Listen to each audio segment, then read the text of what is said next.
First of all, a hearty welcome to all of you from practically all over the world to these talks by Professor Krishna. His talks couldn't come from, or at a time worse than this is, as the conflict in Europe is going on, there's bloodshed and all kinds of atrocities happening. It is true that there is no immediate solution to this problem. We understand that, but this is really a wake-up call.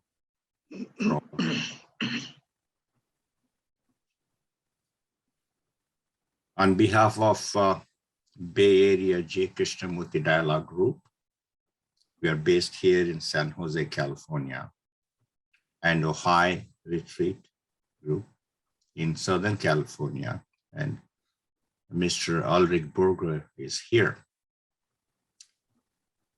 along with others from there.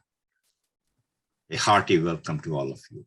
And I'm very, very glad that you have taken this opportunity to make use of Professor Krishna's time and come and listen to him. Sincerely appreciate that. And Professor Krishna, thank you so much, sir, for making your time available to all of us. Sincerely appreciate it. You're welcome. And again, I want to repeat this. I'm extremely thankful to Prasad Kongara here, who has been instrumental, more than instrumental, and he has done most of the heavy lifting in organizing this event on behalf of all of us. And thank you, Prasad Garu, for that. Really appreciate it. And I won't take too much of anybody's time. Just wanted to say that Professor Krishna typically speaks for about 45 minutes, and the other 45 minutes is meant for questions and answers. And as we get to that point, Professor Krishna will announce, and then you can go ahead and put your questions in the chat box. We have more than 200 registrants, and we have 71 participants, and it's growing right now as I see it. So it would be very difficult for people to ask questions of Professor Krishna directly and expect answers, and it would not be easy. So please go ahead, put your questions in the chat box. And Krasimir, also a part of our dialogue group, he will go ahead and read those questions to Professor Krishna, and then there will be answers from Professor Krishna.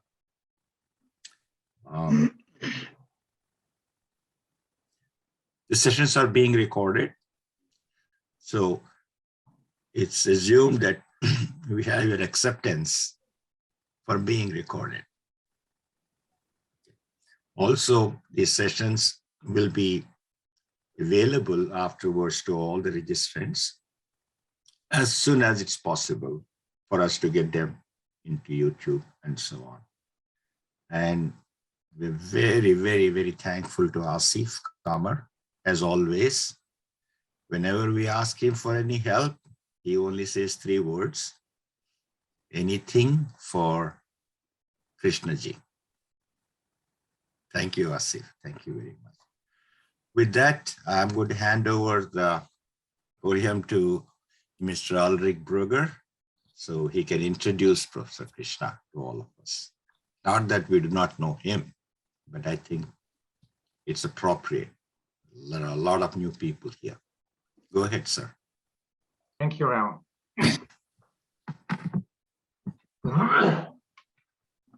Professor Krishna was born in Chennai in 1938, but brought up in Indore, where his parents were educationists. After completing his Bachelor in Science in 1957 from Holkar College, Indore, he joined the Delhi University and did his Master in Science in Physics in 1959. That very year, he came to Varanasi as a research scholar at the Benares Hindu University, where he completed his PhD in the field of X-ray crystallography. Thereafter, he was appointed on the faculty of the physics department and worked as a professor till 1986.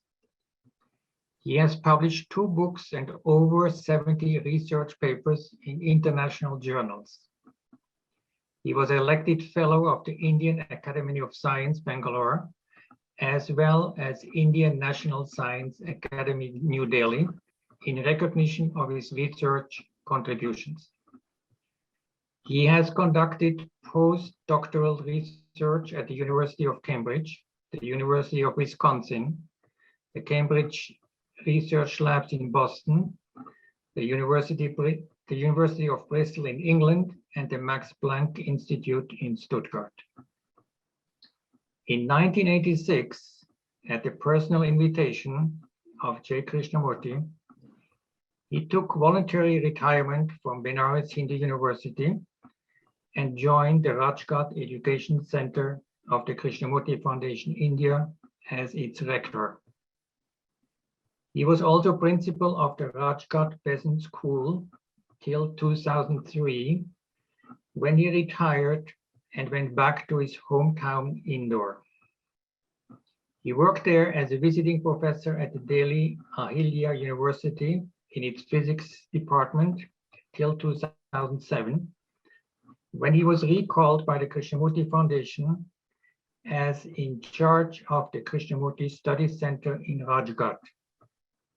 He worked in that capacity till October 2019. Professor Krishna is a trustee of the Krishnamurti Foundation India and a life member of the Theosophical Society. He is also a founding member of the Ojai Retreat.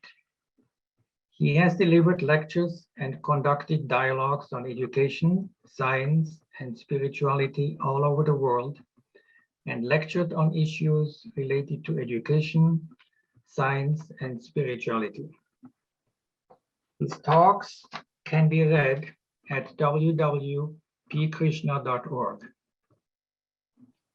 He has recently published a book about Krishnamurti and his teachings entitled A Jewel on a Silver Platter, A Jewel on a Silver Platter, Remembering J Krishnamurti.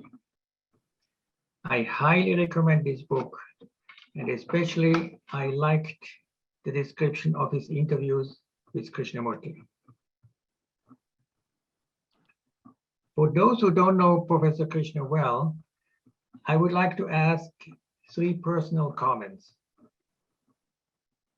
I have known Professor Krishna for more than 30 years, and I can say that whatever he speaks about is based on his personal understanding and insights. He's not just repeating what others are saying, including Krishnamurti. Second, he's somebody who walks his talks. He's not just giving nice talks and doesn't act accordingly. He does act accordingly. And third, he's open to be questioned. So please keep that in mind when you ask questions. He's open to criticism. And I would like to say something personal. Once I disagreed completely with him, and I told him I'm sorry to disagree. He said, "Don't be sorry. It would be boring if you would always agree." And with these words, I would like to welcome Professor Krishna on behalf of the Bay Area Krishnamurti Group and the Ojai Retreat. And I thank you very much for accepting our invitation. Thank you. Thank you, Ulrich, for those kind words. I don't think I deserve so much praise. I feel I'm an ordinary man, but I have had extraordinary opportunities, especially by knowing Krishnamurti.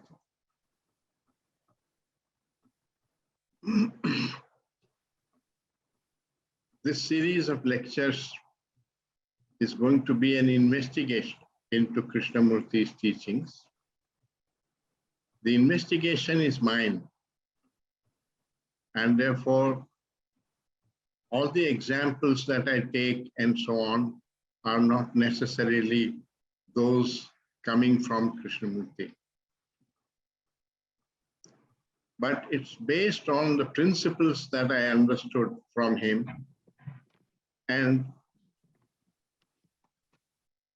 one can explain those principles in ways that are different from how he explained them. So the explanations are mine, but I consider that as part of investigating the teachings.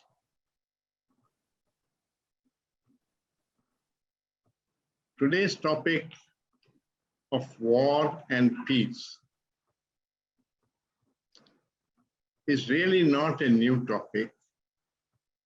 It's as old as human history, because humanity has been with this problem of war ever since we know in history. History goes back perhaps only 3,000 years. But even prior to that, there was tribal warfare between tribes and so on. Strangely, it is something that only afflicts humanity. Other species of life have limited amount of violence, but they don't commit war. They don't commit genocide. They don't want to exterminate the whole class of people. So it's some kind of special problem, special to human being. And since we share that consciousness, it behoves us to examine the deeper reasons why we are the way we are. Krishnamurti pointed out that war is just a climatic manifestation of what goes on in our daily life and in our consciousness. The capacity for hatred and for creating division through identification with a group or with an ideology or belief is particularly human. And unless we can understand that and free ourselves of that, we will never be free from war. Every war has an immediate cause, an external cause, either land or threat, or right now the war in Ukraine is because Russia perceives that NATO coming on its borders would threaten their country. So that's the immediate cause. But the immediate cause has varied. It's different in Kashmir, it's different in Israel and the Jews and the Arabs, and so on. But there is a deeper psychological cause which is responsible for this malady. And Krishnamurti pointed out this deeper causation and said that unless we free ourselves of this deeper causation, we shall never get rid of the problem of war.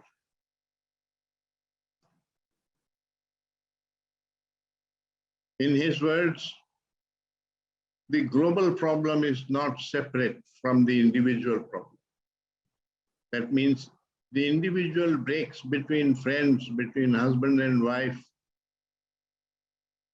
between colleagues, come for the same reason as the breaks between countries or religious groups, and so on.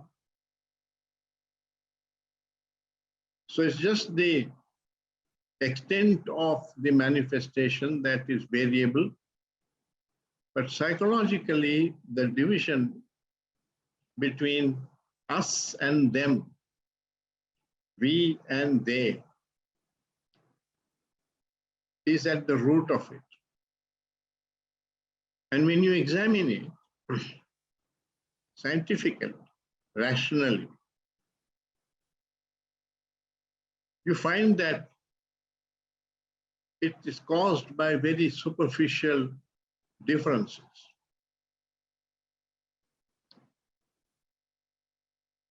Science tells us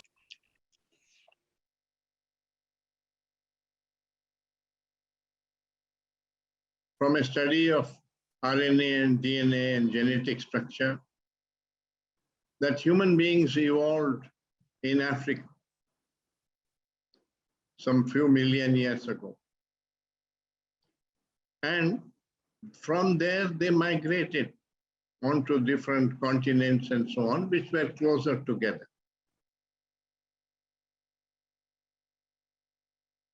Then, because we lived in different parts, in different environments, we developed different cultures, different religion, and so on.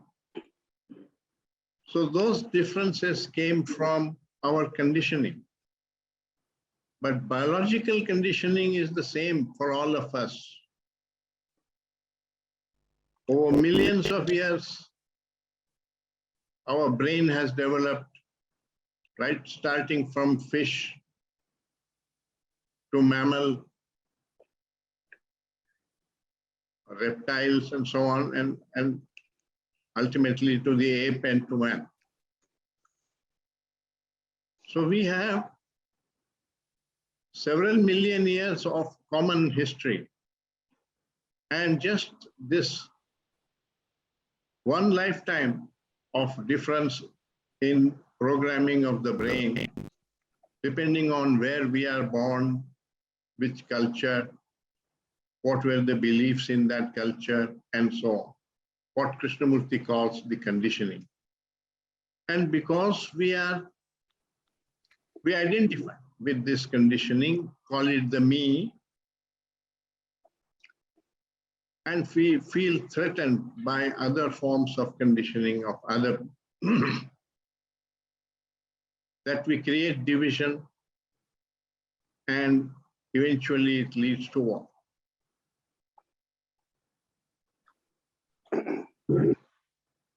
So there is both a superficial cause for the war, the immediate cause, which is what United Nations and the League of Nations and so on are trying to address, the diplomats and the politicians and so on. But so long as the deeper causation continues, which is psychological in nature, you will never be rid of the disease. It's like treating one particular symptom and relieving yourself of one particular symptom, but never tackling the underlying disease. So Krishnamurti was asked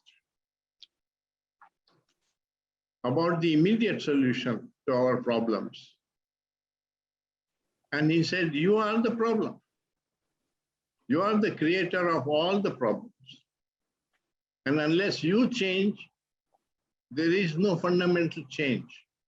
You can get rid of one particular problem, but another problem will arise for the same reason this problem arose. And therefore, the only answer ultimately is in self-knowledge, in understanding ourselves and freeing ourselves of this psychological process of division. And that's what we are going to investigate today.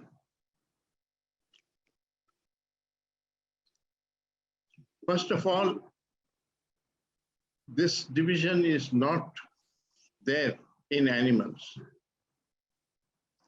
They don't have psychological problems. They have not brought the earth to such a dangerous pass as human beings have. They have not destroyed nature or other species or their own species to the extent we have destroyed.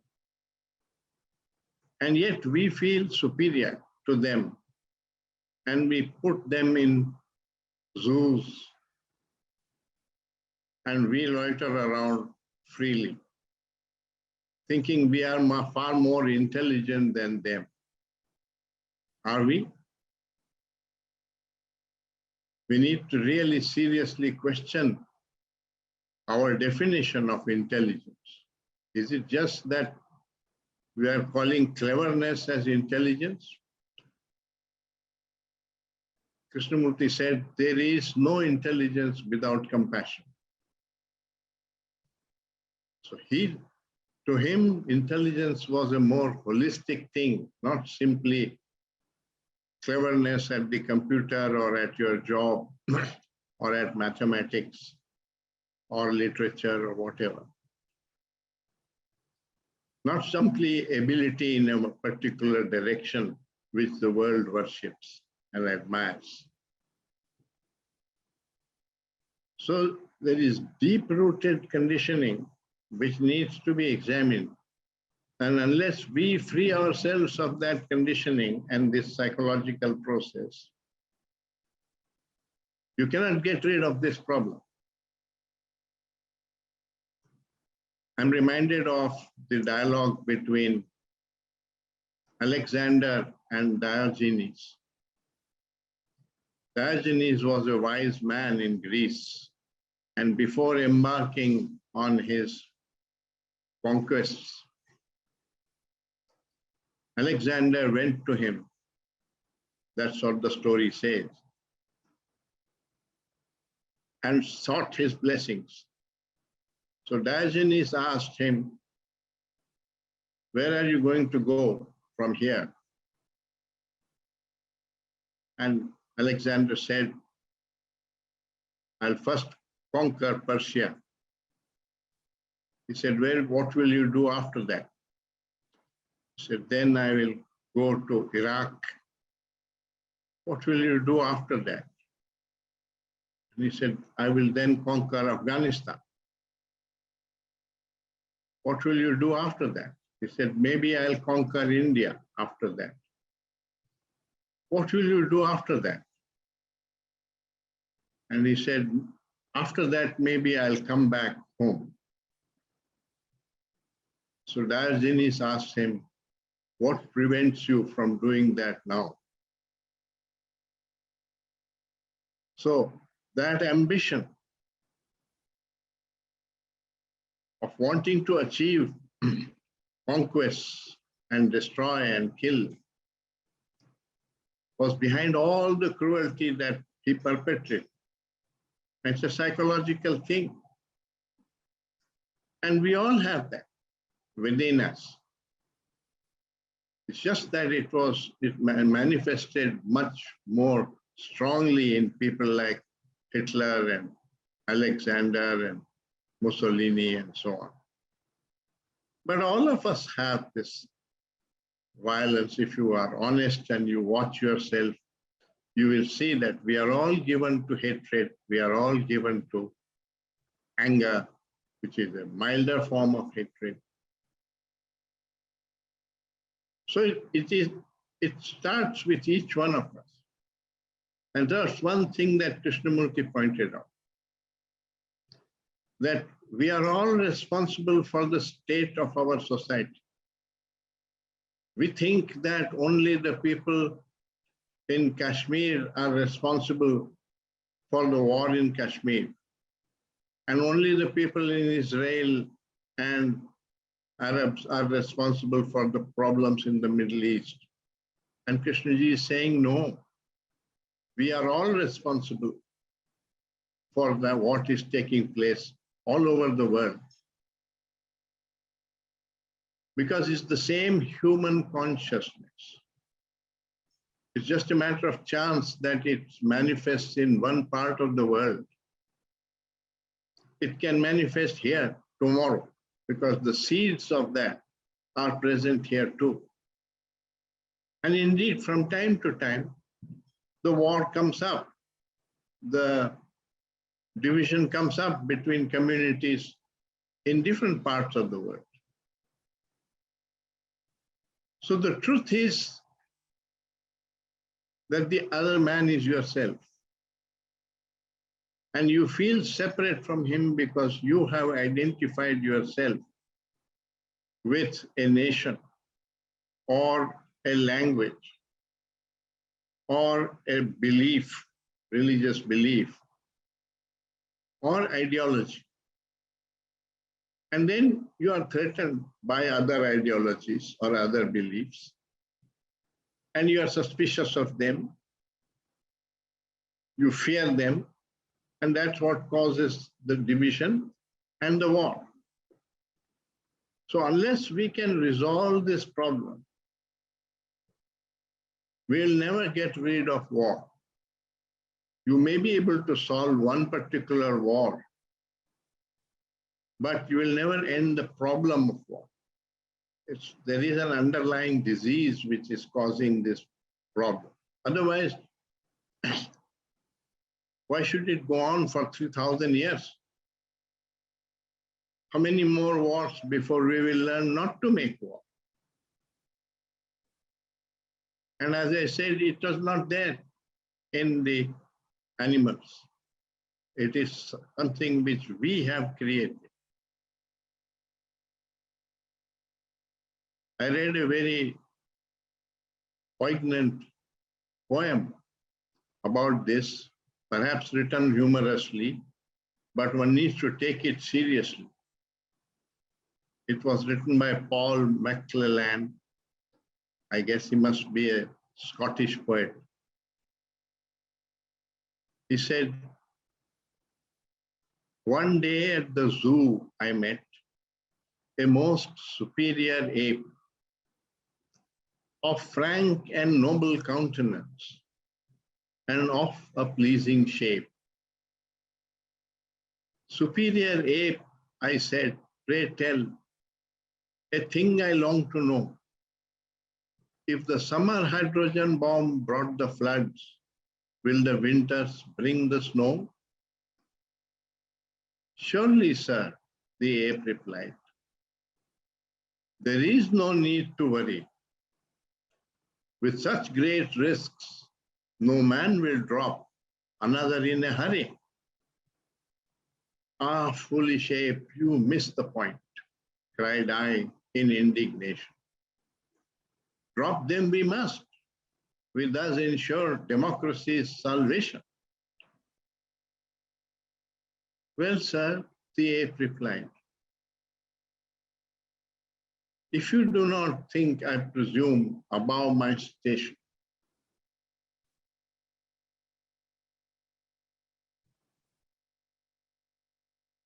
I see small difference in freezing or in flying.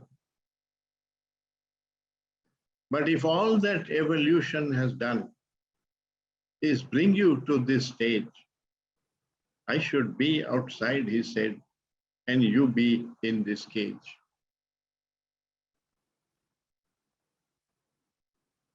So we put them in cages, we butcher them for our food, and we are far greater parasites on the earth than what any other animal species has been. So are we really superior or really more intelligent? Or have we just defined intelligence unintelligent? These are some questions we must stay with and explore for ourselves. Because we accept whatever definitions society gives, what they call love, we begin to accept as love. What they call intelligence, we begin to accept as intelligence. What they think is success, we begin to accept as success. And Krishnaji pointed out that it is precisely this tendency in us to identify with our own environment and promote it that creates the division and the war. When Gandhiji was shot on 30th January 1948,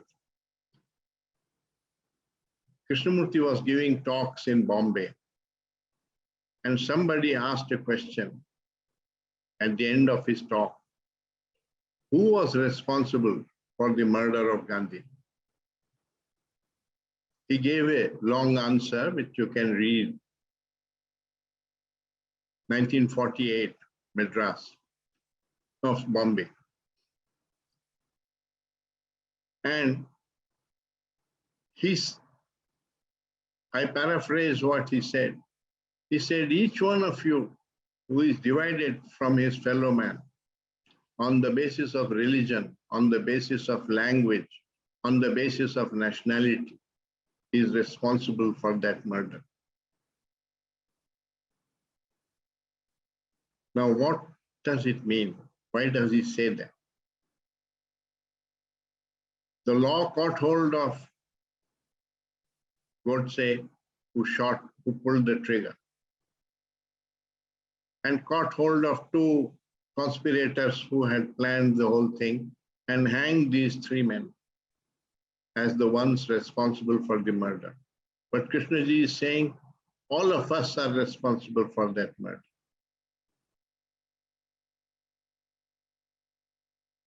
Now, Godse, he was not born a murderer. He grew up in this society. He developed the hatred between Hindus and Muslims, which is there in our society. He went through the education that our society has set up. And he became that murderer. And who is responsible for setting up the society and all this environment? Each one of us.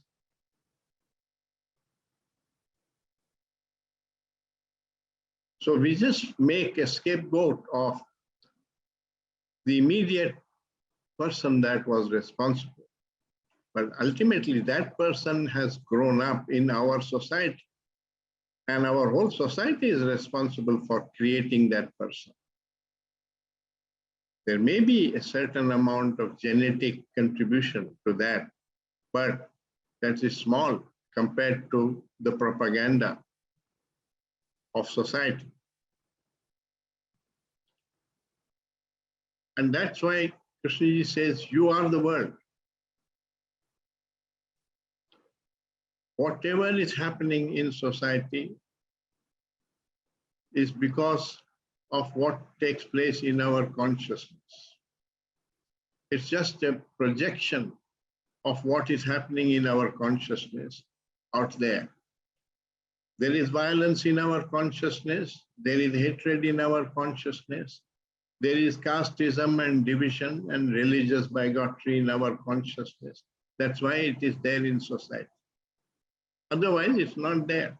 It won't be there. So unless we transform, there's going to be no fundamental change. We are trying to change things externally by having a different form of politics or different kind of economy or changing the circumstances, sometimes creating war and changing the boundaries between nations and so on. These are very superficial changes. It's like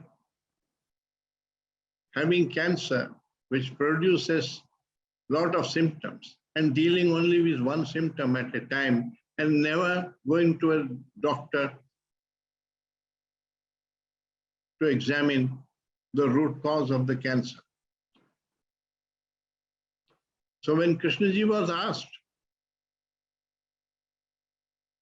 that your teachings don't give us immediate solution for any of our problems, he said, would it be right for a surgeon, if you went to him with a cancer, to just give you aspirin and produce some comfort, temporary comfort, or should he do surgery?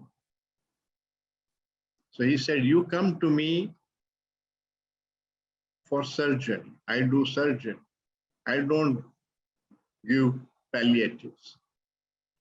That's an important thing to remember about Krishnamurti's teachings. It's not an immediate solution, but it's the only solution. All other solutions are really not solutions. They are temporarily assuaging the manifestation of the disease or problem. And that is what we have been doing. And that's why war has never ended. And we have all the time been with war, and we live under the specter of war today.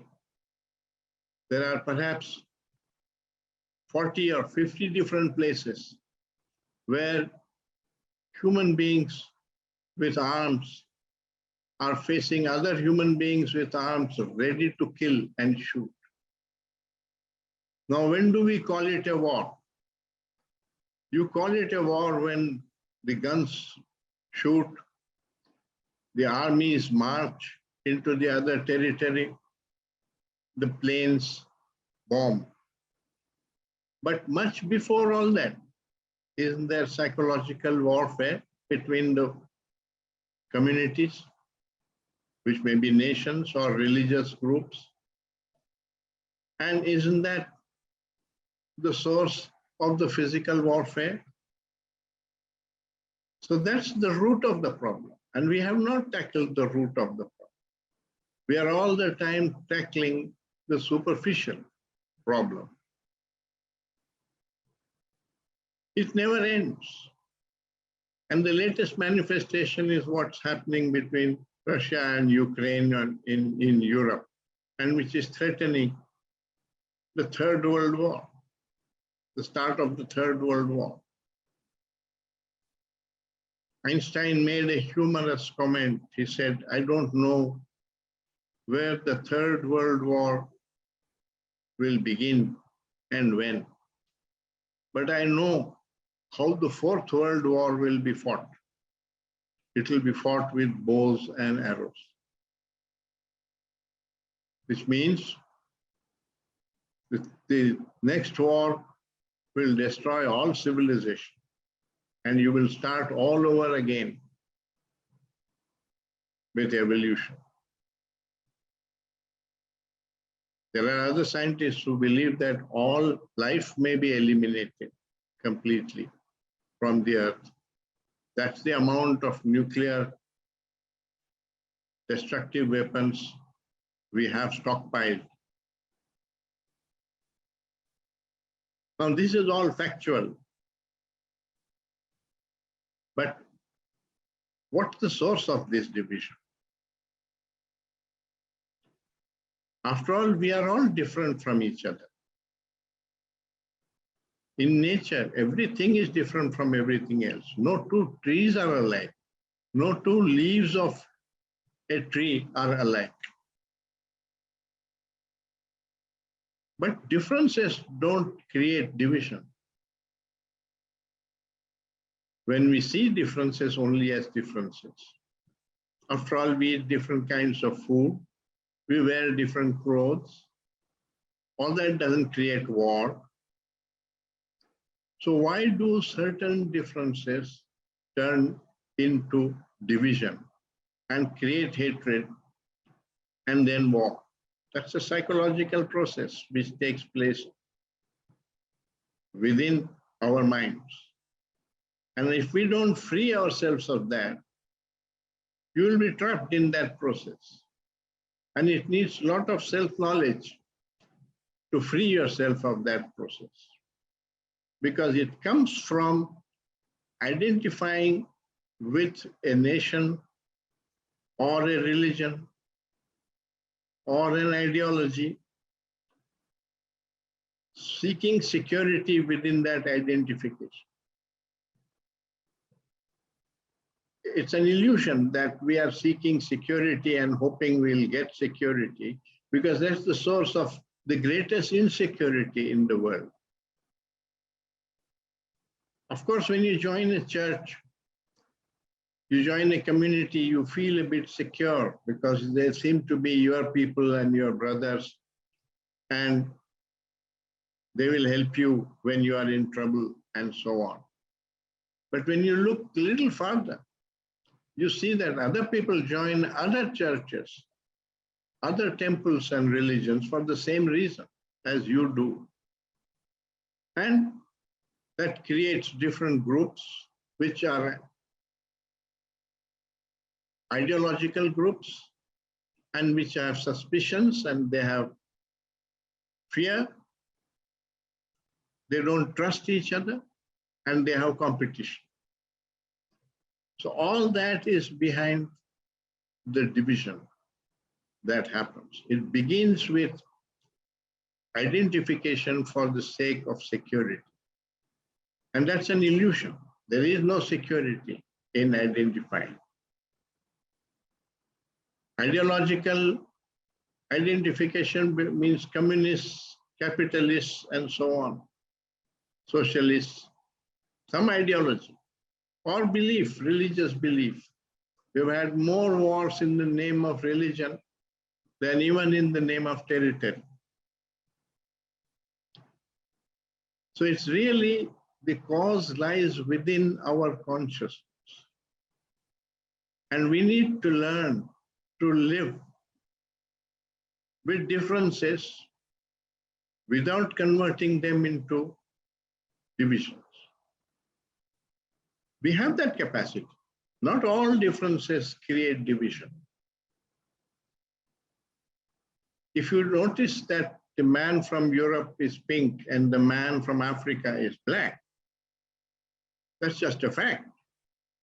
But the moment you say that whites are superior to blacks, you become a racist and you create division.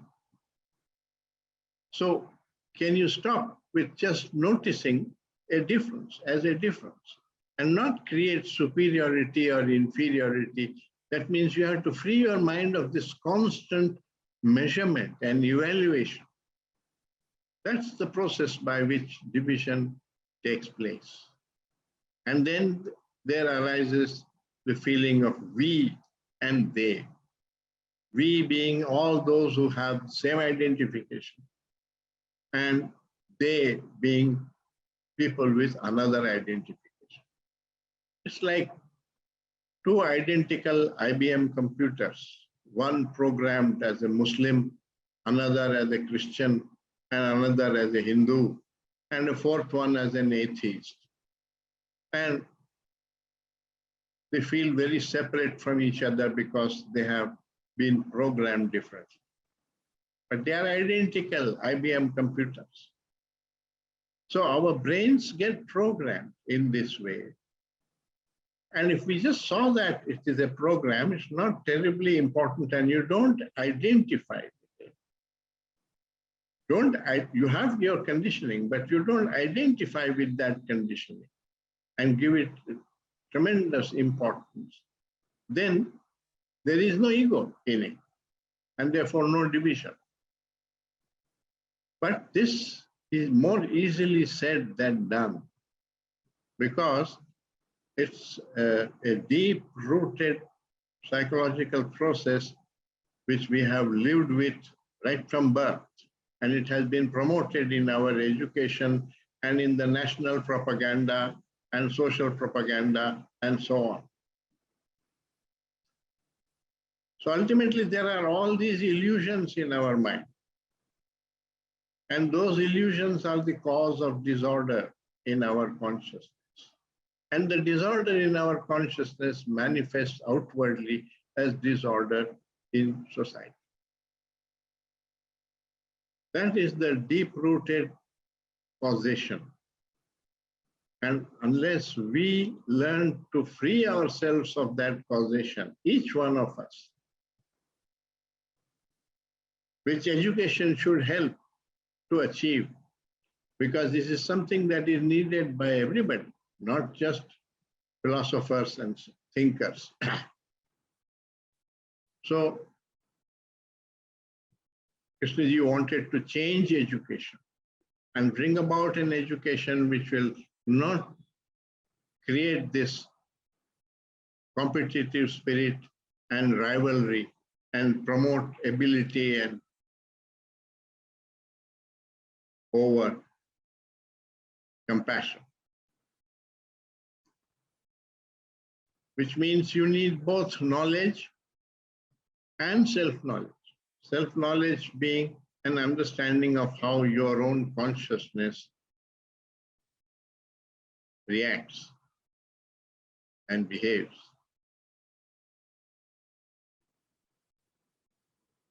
Not through a psychology book. Knowledge does not transform consciousness. Otherwise, every university has a professor of philosophy who will tell you everything about the Buddha or Jesus Christ or Socrates and so on. But he is none of those people. He has a lot of ideas about these people, what these people have said, and he can give lectures on them. But his consciousness is not that consciousness. So the real question is, how does one transform human consciousness? Not just ideas. Ideas can be transformed through propaganda. And Hitler did that pretty well. He made a statement saying the only difference between a truth and a lie is in the number of times it has been repeated. Go on repeating it and it will become truth for man, which is what the advertisers try to do. They keep on throwing it at you, your mind, so ultimately you begin to believe what they are saying. So unless we drastically change the way we are approaching life, and that's what Krishnaji said. He said, it's a wholly different way of living. And therefore it needs tremendous learning to bring about that change. And we are not attempting that learning. We are all the time attempting the learning, professional learning, or learning about the external world through our education. And that means we remain ignorant. Inwardly, we remain ignorant. In his book, Education and Significance of Life, he says, the ignorant man is not the unlearned, but the one who does not know himself. And the learned man is stupid when he depends on his learning to give him understanding. So this whole investigation is not for coming upon knowledge, but how does a human being grow in wisdom? What you need is wisdom. Otherwise, everything turns into a problem. And self-knowledge is the key to wisdom. And self-knowledge is completely different from knowledge about the self.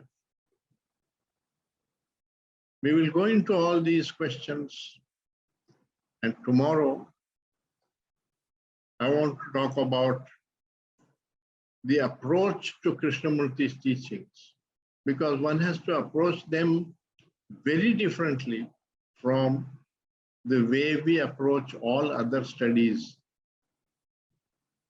of scholarship and learning techniques and so on, extremely differently. And we need to be clear about that approach. There was a place where Krishnamurti said, the approach to a question is more important than either the question or its answer, because the approach determines what you will receive from your investigation. And therefore, it's important to approach rightly and to understand what is that right approach before we undertake the study of the teachings. And we'll do that, take that up tomorrow. Thank you. And if you have questions, I'll be happy to respond. Hello, everyone. Please feel free to enter your questions in the chat. We have a few questions already, Professor Krishna. I will read the first one. It's actually a two-part question from Urmi Kapdi. The first part, how do we relate case teachings at the time of the actual onset of war? Ukrainians are trying to defend their people and country. Not only soldiers, but also the civilian are compelled to use guns. Is there another peaceful way to overcome this terrible situation? Unfortunately, there isn't. Those methods have all been tried. The diplomats, the United Nations, the League of Nations, the government committees and so on, they're all the time trying to make these agreements, solve the immediate problem.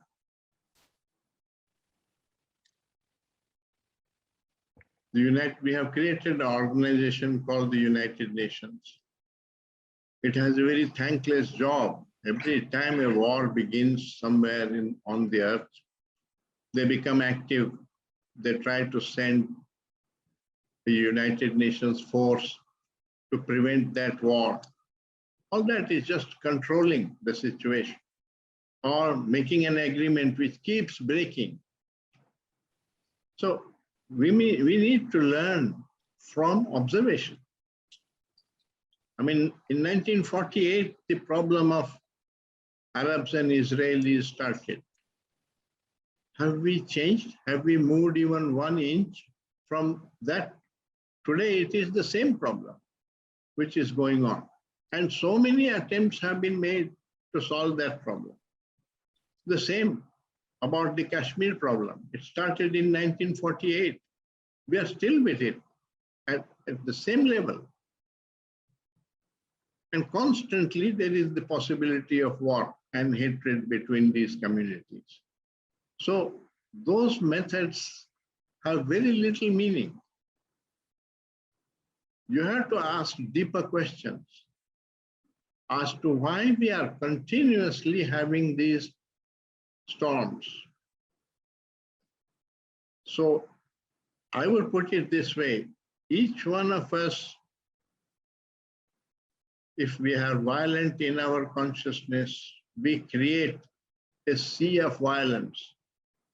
In that sea of violence, sometimes there is a storm in Israel, another time in Kashmir, another time in Los Angeles, another time in Africa. And we think that these people there were responsible. No, the whole sea is responsible. And that's what Krishnaji is pointing out, that the way we live, the way we think, the way we react in our consciousness is responsible for all these wars. The war is just a spectacular manifestation of our daily life, what is going on in our daily life, in our consciousness. It seems a bit exaggerated, but you have to think about it. You have to stay with that question and examine it, whether that is true or not. And this quest for truth is real religion. Because without that, there is no transformation of consciousness. There is no fundamental change whatsoever. I don't know what's going to happen with the Ukraine war. It may flare up or it may settle down. But you will get into another war, another situation, either next year or 5 years later. And it's not only the war situation. The whole thing, the way we are relating with the different species, with nature. So all this, what ecologists are pointing out, that we are going to have great ecological devastation with global warming and all that. All that is also coming from our lifestyle. So unless we are willing to change and we are willing to look inwards as to what is causing all this. After all, the animals didn't bring it to that. The plants didn't bring it to that. It's we human beings who have brought it to that. Then we need to, if we consider ourselves intelligent, we have to solve this problem. And the solution doesn't lie outside, it lies inside us.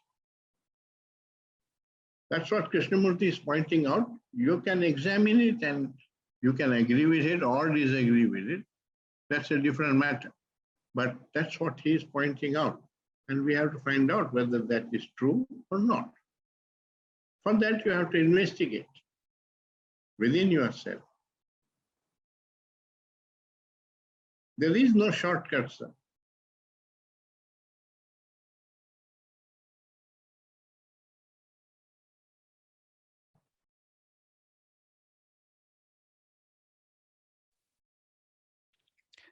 Thank you, Professor. So I will read the second part of the question.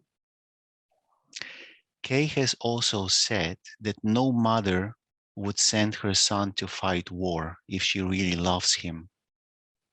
Is the total radical psychological transformation ever possible in human beings, which Krishnamurti always talked of?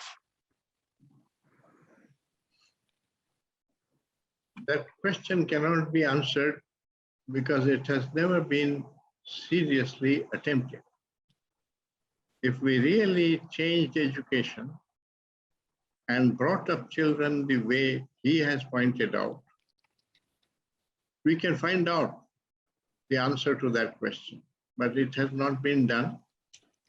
And therefore, it's like saying the experiment has not been done, the result cannot be announced.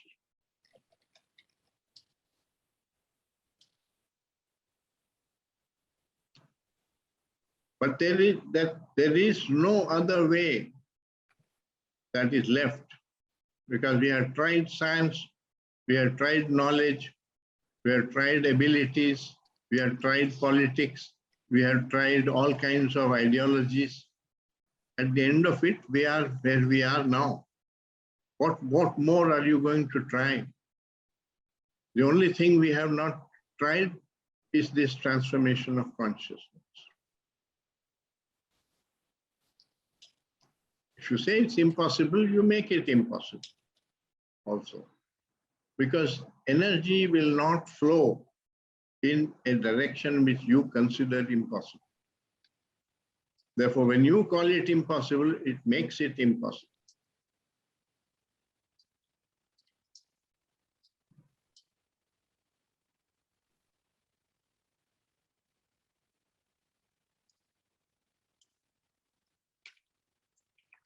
Thank you, Professor. The next question is from Dushitsa. How can one in the present situation of distress and great changings in the world, explain to one that case teachings can help when an instant solution is expected. Case inquiring demands time and energy to be involved, and it seems that the solution is needed and asked for now.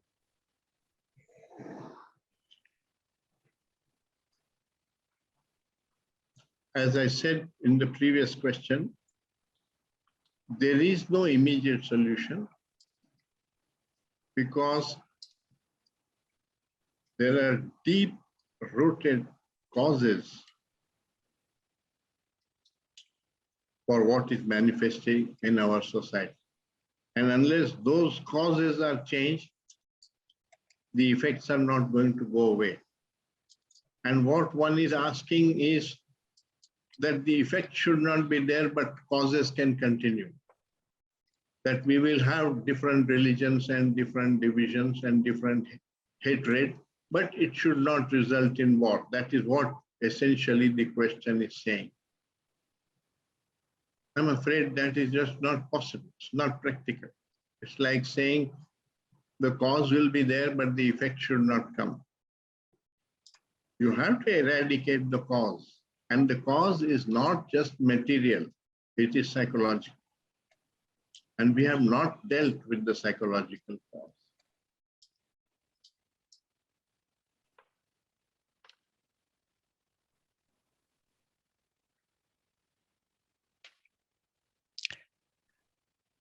The next question is from Razban. Kay totally denied killing and violence for any reason, or at least that is my understanding on Kay's teaching. If you happen to be in a country that is invaded by another country, what would you do? Won't you defend yourself? Is killing there justified? If not, then what is one to do? Shouldn't people and countries fight for their independence? I think Jesus Christ answered that question 2000 years ago. When they were killing him, he was saying, God forgive them, for they know not what they do. He was having compassion for their ignorance. I read a thought for the day. I forget who wrote that, but I remember it. It said, choose your enemies with care. Normally we say, choose your friends with care. He's saying, choose your enemies with care, for you will become them.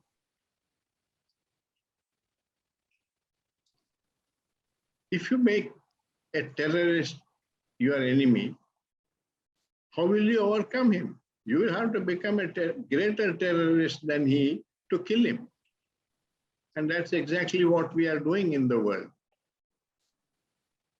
Everybody is wanting to have greater power in order to overcome the enemy.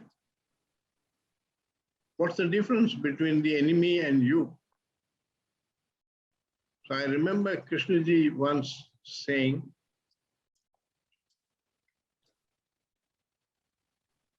we have found the enemy. It is us. It's not they, it is us. We are the enemy because we are causing all this. Nobody else. So we are the enemy, but the enemy is inside us. And we are looking for an outside enemy to destroy. Sir, violence has never solved any problem. Every war has sown the seeds of the next war. You can see that, read history, and you will see that. You may feel that you are victorious, but all that cruelty, all that killing of the innocent people creates so much hatred among the people. That hatred becomes the seed for the next war. So no war has ever solved a problem permanently. You are only interested in temporary solutions, and temporary solutions are no solution.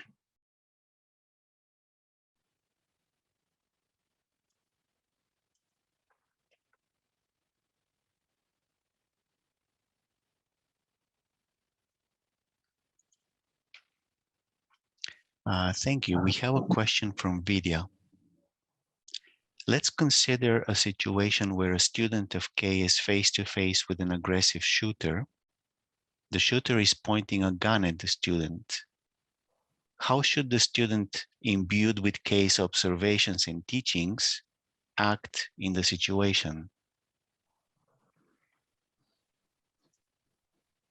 There is no difference between a K student and any other student. It's not something just because you start studying K, therefore you become a different person. It's not the knowledge of K that makes you a different person. It's not so simple. Or knowledge of Buddha or knowledge of Christ, any of those people. Knowledge does not transform consciousness. This question was put to Krishnamurti. He was asked to give a talk in the United Nations at one of this was called Parliamentaries. It was a society of the United Nations where they invited him to give a talk.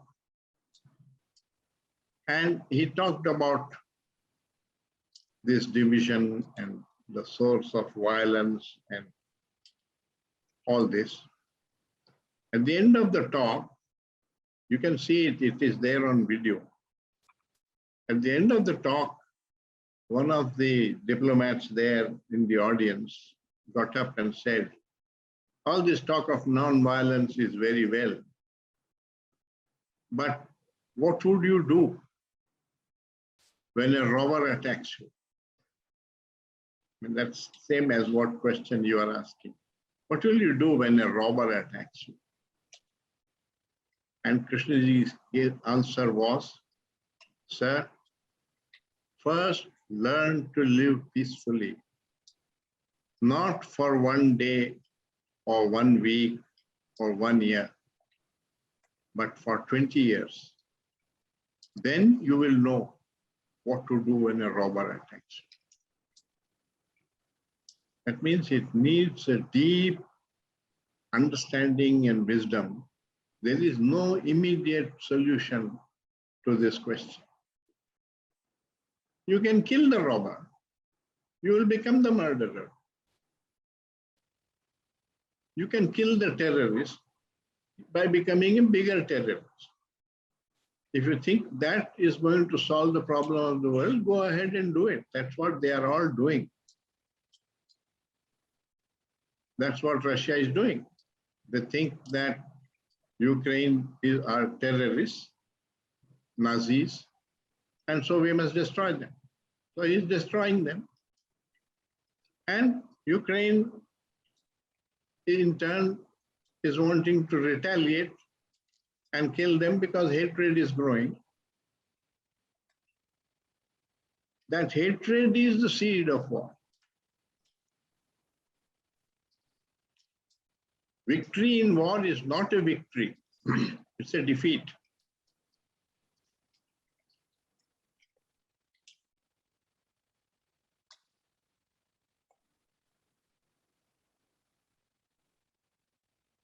In order to kill bin Laden, sir, the United States killed 1 million people in Iraq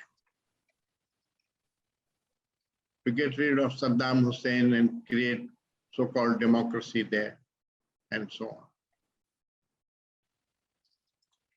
You think that's the solution? Same kind of thing they did in Afghanistan. So when will we learn that through violence you can't solve this problem?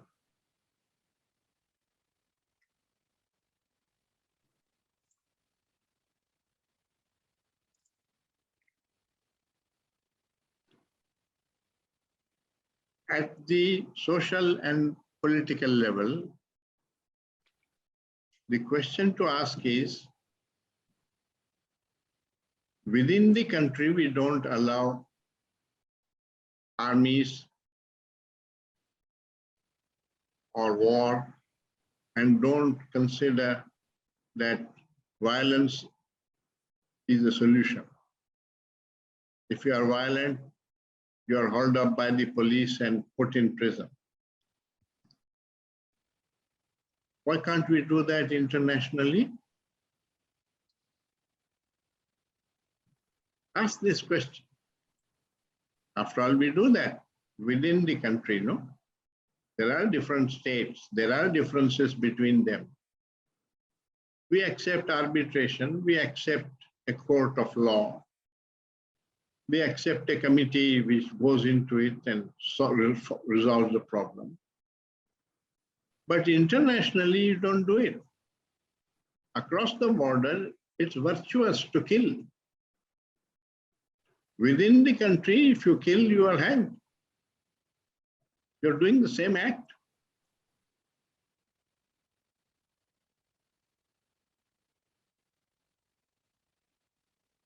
If we could all agree that we will not use war as a solution of our problems, the whole world would be twice as prosperous as what it is today, because more than half our revenues is being spent on maintaining armies and creating all these weapons of destruction and so on. That's just a fact. Why are we not able to do it? Because we are not civilized enough. We think we are very civilized, that we are superior. We are not.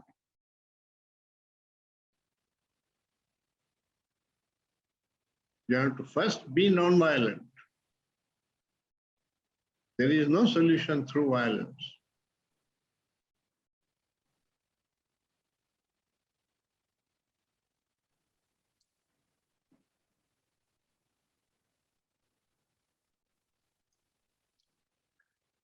Thank you, Professor. We have a question from Kalyan. Physical approach of protecting during war is an obvious response. Psychological response is crucial. Can I look at my attacker without a pinch of hatred, psychologically, yet able to protect my physical existence? This could be a question to ask myself.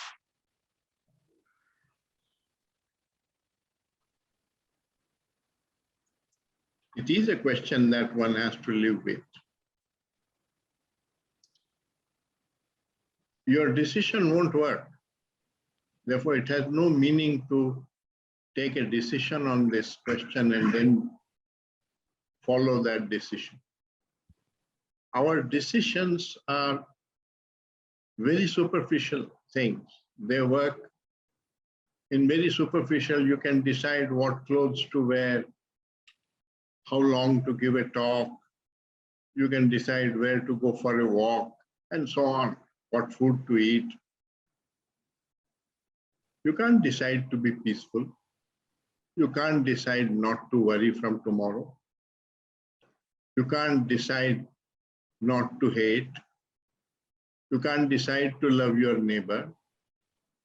Although it has been said for 2000 years, you must love your neighbor. You can't decide to love your neighbor. And if you decide and try to pretend that you are loving your neighbor, you are a hypocrite. You don't feel the love, but you go and express it. That's not, hypocrisy is not a virtue either. So the greatest things in life are those which don't come from decision. Our decisions are very feeble things and they work in very superficial matters. And yet the profound can be had. But it needs a lot of learning to come upon the profound. That learning is called self-knowledge, and we will go into it in subsequent lectures in this series.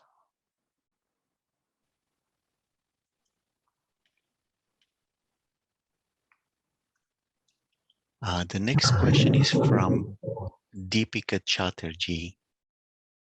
Am I right to conclude that even when someone personally tries to harm me, I still need to separate myself from the situation and observe and understand where the other is coming from to deal with that situation? You can't answer these situations beforehand and then practice those answers. You will act at that moment depending on your intelligence and your capacities and so on. Your decision taken earlier, how to act, will not work. So the important thing is to come upon wisdom, love, compassion, non-violence. Then that wisdom will tell you the answer of what to do. But we want answer at the level of action. It doesn't work because that action you can decide that action, you won't be able to carry out that decision. So all religions have said practice virtues and eschew vices. If we could do that with our decisions, we should all have been very virtuous people. We are not. Krishnamurti pointed out that virtue cannot be practiced. You cannot formulate virtue beforehand, then practice it. It doesn't work because unless your heart is in it, which means unless your consciousness is transformed, it won't happen. You cannot decide to be virtuous.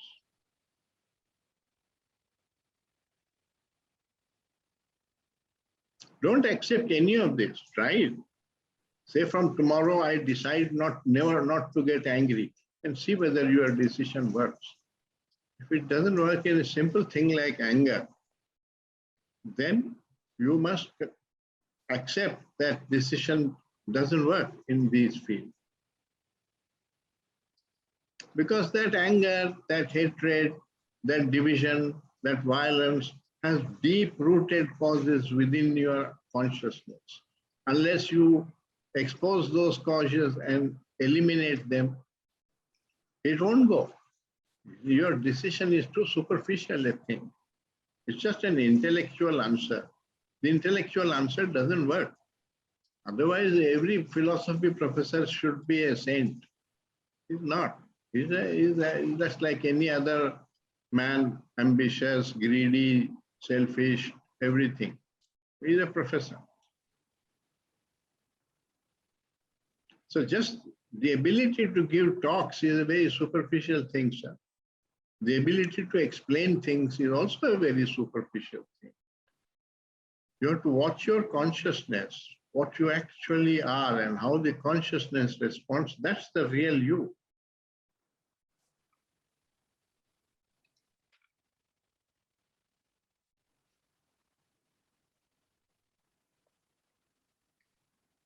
We have a question from Razban. Yes, please. Sir, you said that if you don't identify yourself with the conditioning, then there is no division and thus no violence. Can you please go more into the topic of identification? What do you mean by identification? What makes us identify with conditioning?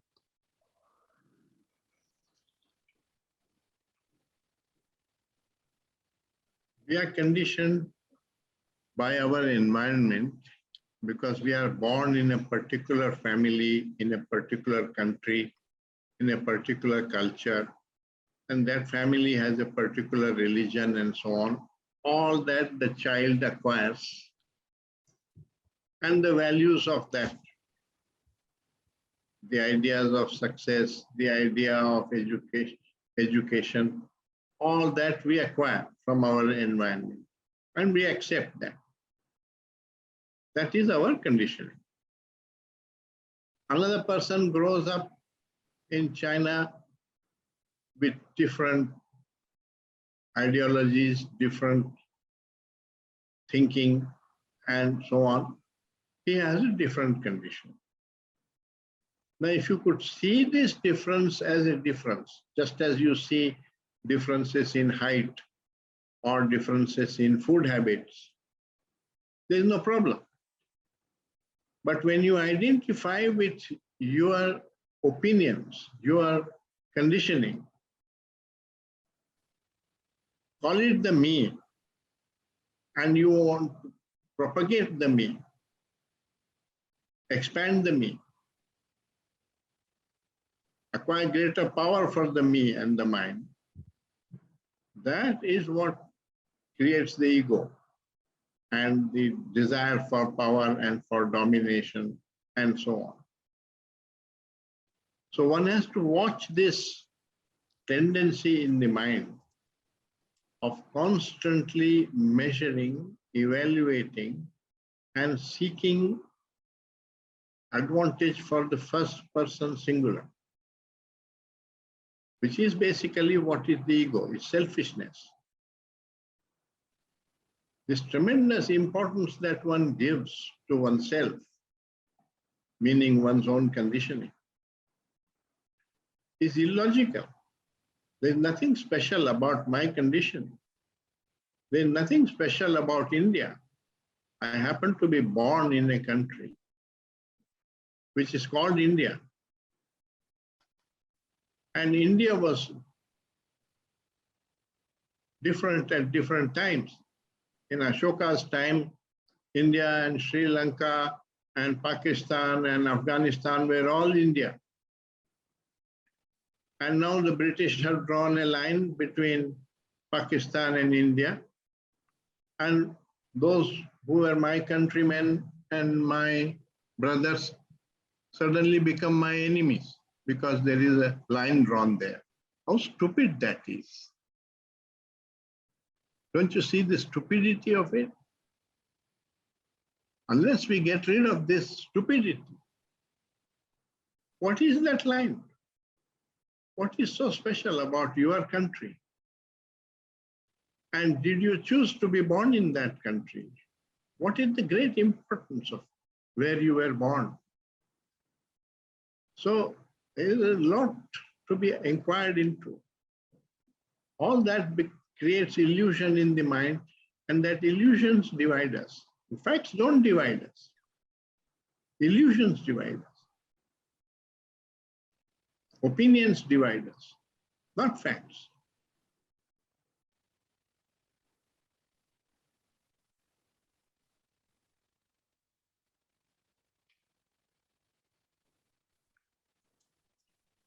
Thank you. We have a question from Kalyan. Can we understand this way that decisions dissolve with inquiry? Can a consistent inquisition free an individual from ideated sensations, for example, hatred or even a faked love? It depends on the quality of the inquiry. If it is merely an intellectual inquiry, which is what we are being educated into, it brings no change in your consciousness. It changes your ideas, it changes your mind, but it doesn't change your consciousness, your heart. That needs an inquiry which is an existential inquiry, which requires deep-rooted perception. Truth is not an idea. Truth lies at the level of perception, and perception involves all the senses. So it's something holistic. And unless you have that, unless your inquiry is holistic and includes all the senses, it does not result in the truth. It only uses a fragment of it, namely the intellect. Intellect is just one fragment of our personality, and it doesn't lead there. So it depends on the quality of that inquiry. if it's a deep inquiry into oneself, including all the senses, and a deep perception, it has the power to transform. But nobody else can do that for you. So you have to do that yourself. And we have not been trained to do that. Unfortunately, our education directs our attention outwards towards history, geography, science, all about the external world, not inward.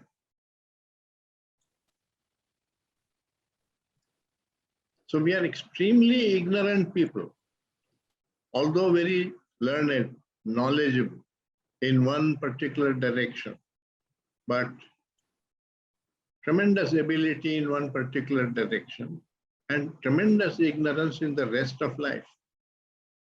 That kind of lopsided development of the human mind is the result of our education and specialization. And we are facing the consequences of it.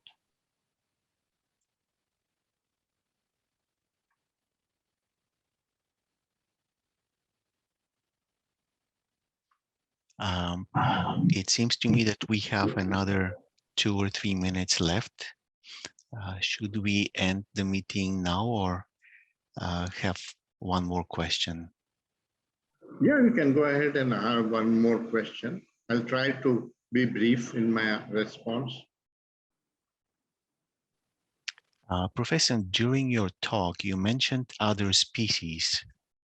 Some people justify human war by pointing to animals attacking and killing other animals, for example, for food or because of territory disputes. Is there substance to such comparisons between human war and animals?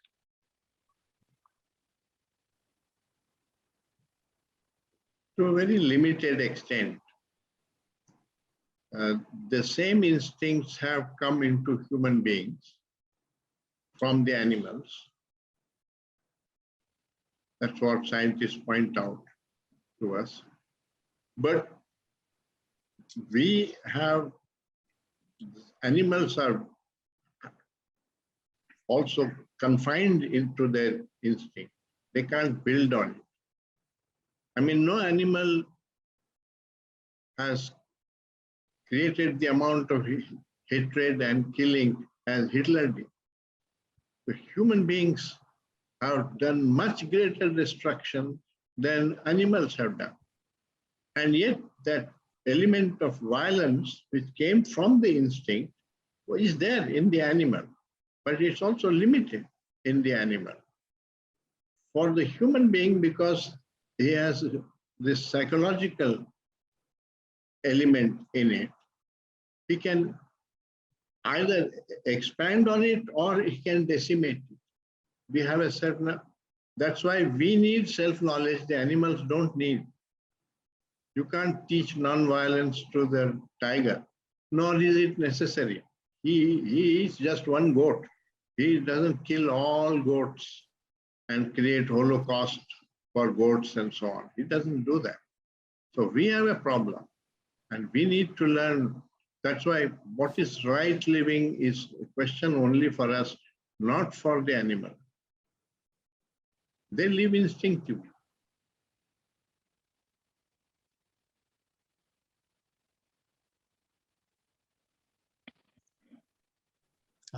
Thank you very much, Professor Krishna. There are several more questions in the chat, and I would like to encourage everyone to bring them up next time we meet, and they can hopefully be answered. Thank you for your attention. Thank you all. We'll see you the same time tomorrow. And thank you. And I just wanted to mention one Talk thing. about approach to Krishnamurti's teachings. I just wanted to mention one thing. On 7th and 8th of May, we're not going to meet. Yeah, that's because the KFA has its gathering at that time, and they also have sessions which are on internet and so on. So Yeah. we didn't want to clash with that. Thank you so much. Thank you so much. Yeah. Thank you, everybody. We'll see you tomorrow. Thank you very much. Good night, sir. Good day to everyone. Thank you very much. See you tomorrow. Thank you very much. Thank you. Bye-bye. Thank you. I may